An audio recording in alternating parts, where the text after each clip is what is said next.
Pharmacology के exam में fail होना लक का प्रॉब्लम नहीं है, ये स्ट्रैटेजी का प्रॉब्लम है। हर साल 70 to 80% सेम रिपीट होते हैं, लेकिन स्टूडेंट क्या करते हैं, इन क्वेश्चंस को, इन पोर्शंस को इग्नोर करके निकल जाते हैं।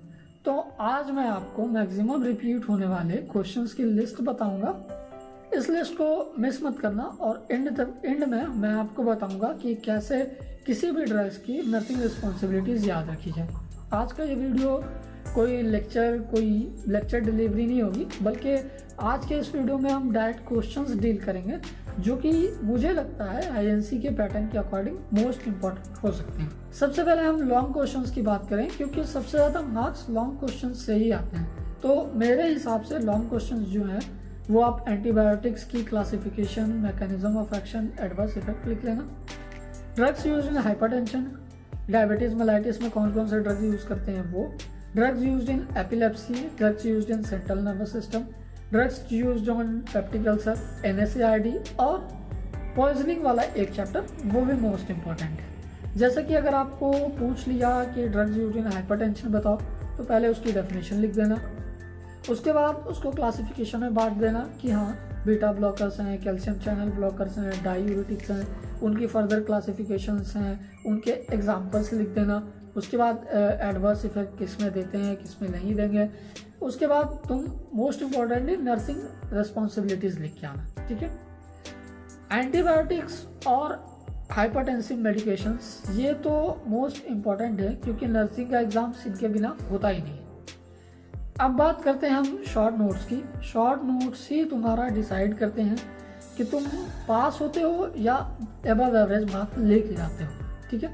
तो मेरे हिसाब से जो शॉर्ट नोट्स इंपॉर्टेंट है उनमें आ जाता है pharmacokinetic, pharmacodynamic, adverse drug reaction, drug interaction, rules of drug administration, first pass metabolism, half life of drug, therapeutic index क्या है, थेराप्यूटिक डोजेस क्या है। इसको याद रखने का या इस क्वेश्चन को सॉल्व करने की टिप क्या है, डेफिनेशन लिख लो, 2 सब हेडिंग बना के इनकी क्लासिफिकेशन लिख लो, एग्जाम्पल्स डाल दो। ये इतना तुम कर लोगे तो ये तुम्हारा सेफ मार्क्स में हो जाएगा। और अगर तुम इसमें भी नर्सिंग रिस्पॉन्सिबिलिटीज ऐड करते हो तो वो फर्दर ज़्यादा मार्क्स देके जाएगा, ठीक है।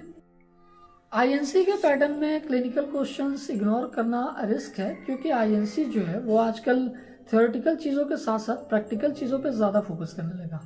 तो मेरे हिसाब से जो मोस्ट कॉमन क्लिनिकल एरियाज हैं जहाँ से क्वेश्चंस आ सकते हैं वो हैं drug use in shock, anaphylaxis में यूज होने वाली ड्रग, जो तुम्हारी इमरजेंसी ड्रग्स हैं सारी, drug use in asthma attack, और जो कार्डियक अरेस्ट में ड्रग यूज करते हैं वो।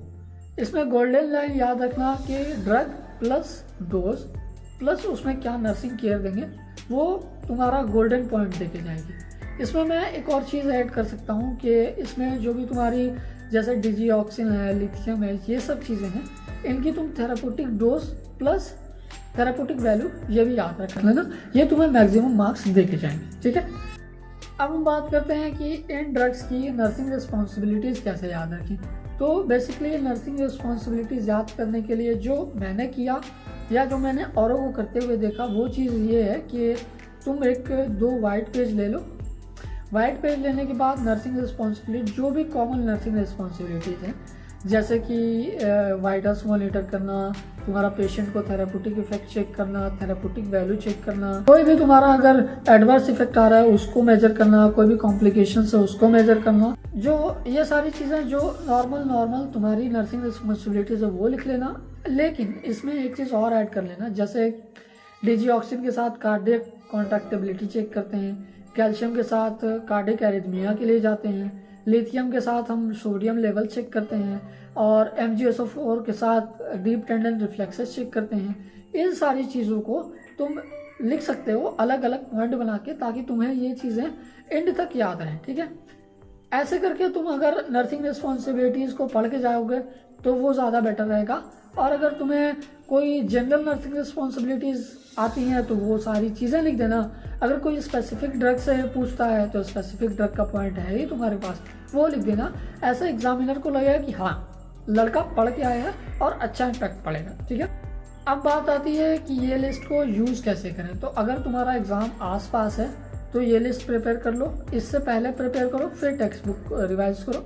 अगर तुम्हारा टेक्स्ट बुक रिवाइज है तो इस लिस्ट को जाने से पहले एक बार देख लेना। अगर आप इस सीक्वेंस को फॉलो करेंगे या इस हिसाब से चलेंगे तो आपका जो फार्मा का पेपर है वो मेरे हिसाब से मैनेजेबल हो जाएगा।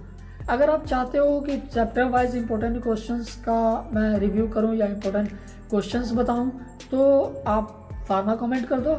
और अगर आपको ये जानना है कि फार्मा का पेपर अटेम्प्ट कैसे करना है तो आपको यहाँ लिंक मिल जाएगा, उसको जाके आप देख लेना। मिलते हैं आपसे नेक्स्ट वीडियो में किसी नए टॉपिक के साथ, तब तक के लिए